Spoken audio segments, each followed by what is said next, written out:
کیا آپ جانتے ہیں کہ ایک ایسا حکمران بھی گزرا ہے جس نے علم، انصاف اور حکمت کے ذریعے ایک عظیم سلطنت کو عروج بخشا؟ یہ وہی حکمران تھے جن کے دور میں اسلامی دنیا کی ثقافت اور علم و ہنر کی روشنی پوری دنیا میں پھیلی۔ السلام علیکم ناظرین، میں ہوں انضمام اعظم اور آپ دیکھ رہے ہیں فیکٹس ود انزی۔ ناظرین، آج ہم بات کر رہے ہیں سلطان ملک شاہ اول کی، جنہوں نے نہ صرف سلجوق سلطنت کو مضبوط کیا بلکہ اسے تاریخ کے سنہری ادوار میں سے ایک بنا دیا۔ آج ہم ان کی زندگی، کامیابیوں اور وراثت پر تفصیل سے بات کریں گے۔ سلطان ملک شاہ اول 16 اگست 1055 عیسوی کو ایران کے تاریخی شہر اصفہان میں پیدا ہوئے۔ ان کے والد سلطان الپ ارسلان تھے، جو خود ایک عظیم حکمران اور سلجوقی سلطنت کے بانیوں میں سے تھے۔ ملک شاہ کو بچپن ہی سے ریاستی امور اور جنگی حکمت عملی کی تربیت دی گئی۔ ان کے استاد اور مشیر نظام الملک نے انہیں ایک بہترین حکمران بننے کی تربیت دی۔ ملک شاہ کی ابتدائی زندگی میں تعلیم و تربیت کا خاص کردار رہا، جس نے انہیں علم و حکمت کا دلدادہ بنا دیا۔ لیکن ملک شاہ کی زندگی ہمیشہ آسان نہیں رہی۔ ان کے تخت نشین ہونے کا سفر کئی چیلنجز سے بھرا ہوا ہے۔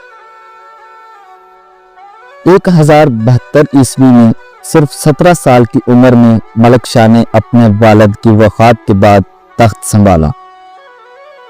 تخت سنبھالتے ہی انہیں سب سے پہلے اپنے چچا کی بغاوت کا سامنا کرنا پڑا۔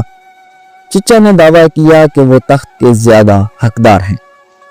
ملک شاہ نے اپنی حکمت عملی اور فوجی مہارت کے ذریعے اپنے چچا کو شکست دی۔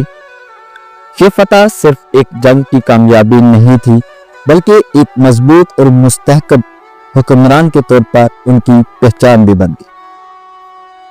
ملک شاہ کے دور میں سلجوق سلطنت اپنی تاریخ کے عروج پر پہنچ گئی۔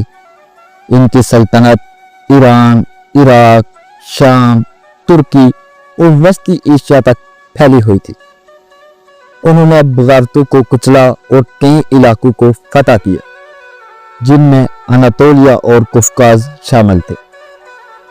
ان کی فتوحات نے نہ صرف سلجوق سلطنت کو مضبوط کیا بلکہ اسلامی دنیا کو ایک متحد قوت بنا دیا۔ ملک شاہ کا دور انتظامی اصلاحات کے لیے بھی مشہور ہے۔ نظام الملک نے، جو ان کے وزیر تھی، ریاستی امور کو بہتر بنانے کے لیے کئی اصلاحات متعارف کروائیں۔ سیاست نامہ جیسی کتاب وہ اصول شامل ہیں جو اس وقت نافذ کیے گئے تھے۔ ٹیکس کا منصفانہ نظام اور ریاستی امور میں شفافیت ان کی حکمرانی کی نمایاں خصوصیات تھی۔ ملک شاہ علم و ہنر کے بہت بڑے سرپرست تھے۔ انہوں نے کئی مدرسے قائم کیے، جن میں نظامیہ مدرسے سب سے مشہور ہیں۔ ان کے دربار میں کئی مشہور علماء اور شعراء موجود تھے، جن میں عمر خیام بھی شامل ہے۔ عمر خیام نے ان کے حکم پر جلالی کیلنڈر تیار کیا، جو آج بھی اپنی درستگی کے لیے مشہور ہے۔ ملک شاہ نے مذہبی ہم آہنگی کو فروغ دیا۔ وہ سنی اسلام کی پیروکار تھے، لیکن انہوں نے دوسرے فرقوں کے ساتھ بھی رواداری کا مظاہرہ کیا۔ انہوں نے عباسی خلیفہ کی روحانی قیادت کو تسلیم کیا اور اسے مضبوط کیا۔ ملک شاہ کی ذاتی زندگی بھی سیاسی معاملات سے خالی نہیں تھی۔ ان کی اہلیہ ترکان خاتون ایک بااثر شخصیت تھی اور دربار کے معاملات میں اہم کردار ادا کرتے تھے۔ ان کے بیٹوں کے درمیان تخت کے لیے اختلافات میں ان کی حکومت کے آخری دنوں میں مسائل پیدا کی۔ 1092 عیسوی میں نظام الملک کو ایک قاتل نے شہید کر دیا، جس کے بعد ملک شاہ کی سلطنت میں افراتفری پھیل گئی۔ اسی سال ملک شاہ خود بھی پر اسرار حالات میں وفات پا گئے۔